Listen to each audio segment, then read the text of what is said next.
Terminal है नहीं वो ये है ये वो दे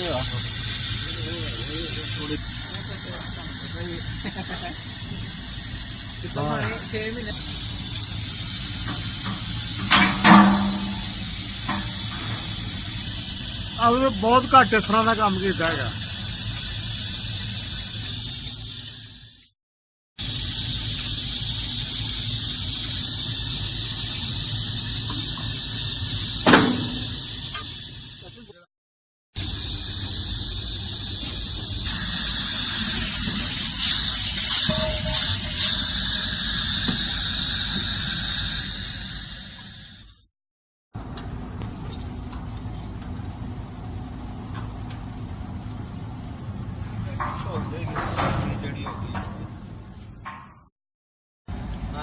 तस्वीरें खिंची जान रहे बाद एवं बना रहे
नाल गाना बना के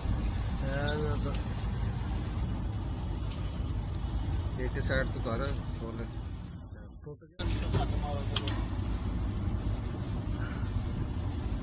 थोड़ा बड़ा फर्क है।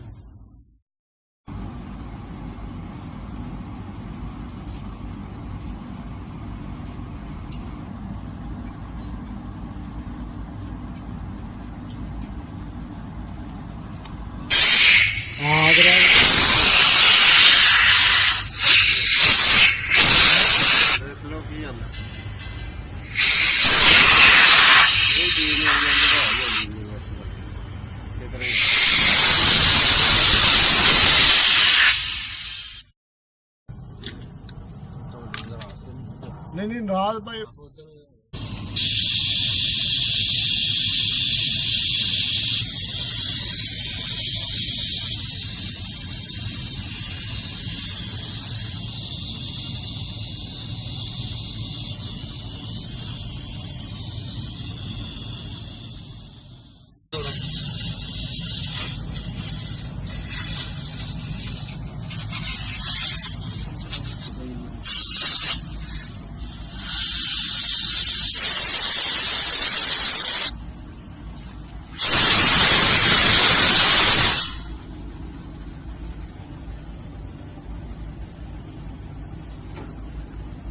छो हाँ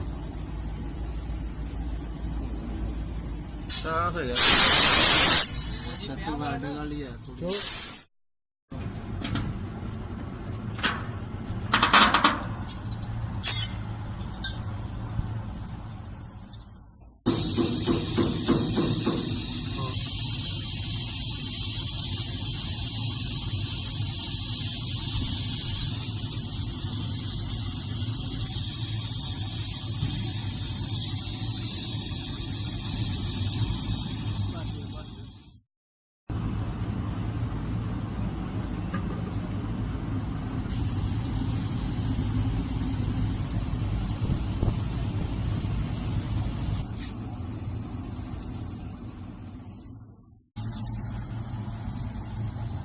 वो लैन गया कपड़ा। हाँ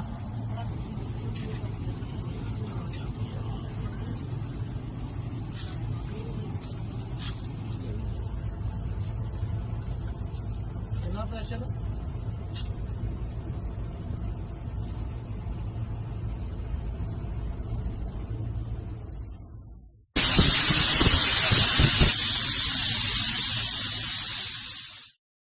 एसी वाला तो आंदा पता नहीं जानता नहीं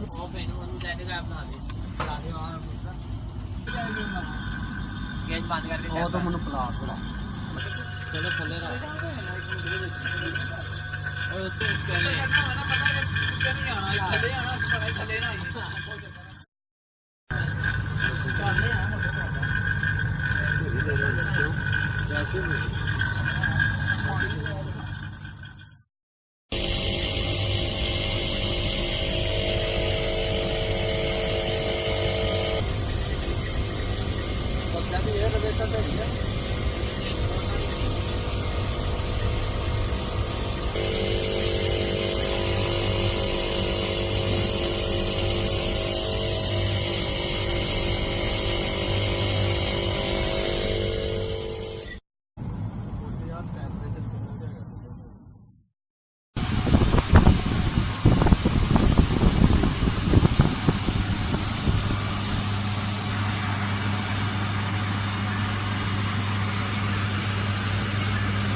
नहीं पता किस तरह की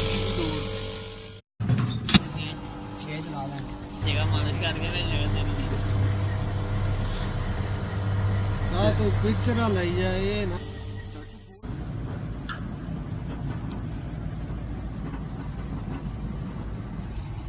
हाँ तो दोस्तों साइड कर लिया हमने ओपन।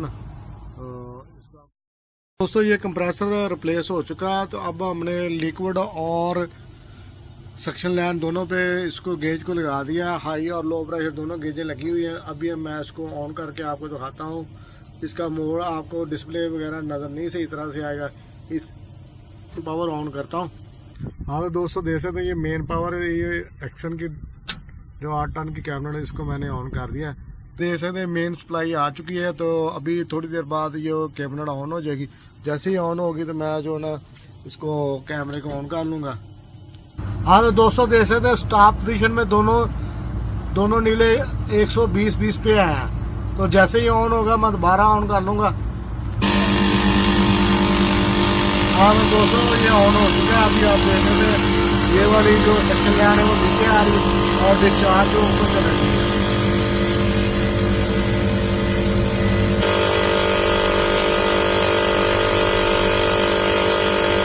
अभी आप देख सकते हैं ये काफ़ी डाउन चलेगी है। कुछ देर बाद अपना जो ये मेंटेन हो जाएगा प्रेशर। आप देख सकते हैं अभी ये देख सकते हैं वापस आना शुरू हो गई है, 20 के करीब आ गई है। अभी मौसम काफ़ी ठंडा है, यानी कि जिस तरह गर्मियों में होता है 60-70 टन प्रेशर आता है, इस तरह नहीं होगा। ये कम नहीं आएगा, 30 के राउंड आ जाएगा। हाँ तो दोस्तों ये देखेंगे 8 kg के करीब R22 इसमें डलनी है। ये देखें 20 से ऊपर इसकी रिटर्न है और 130 के करीब जो है ना इसका डिस्चार्ज प्रेशर है। भी हल्की सी आ गई है।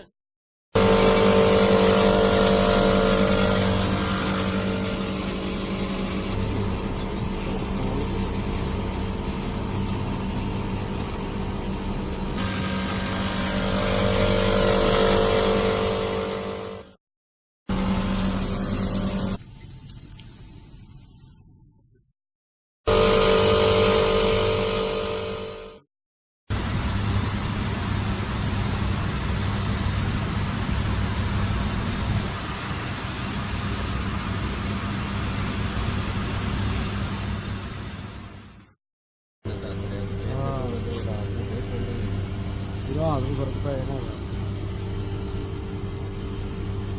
ਆਵਣ ਹੁਣ 35 ਤੋਂ ਉੱਪਰ ਚਲਾ ਗਿਆ ਹੁਣ 35 जो जो टेम्परेचर बढ़ता गया तो थोड़ा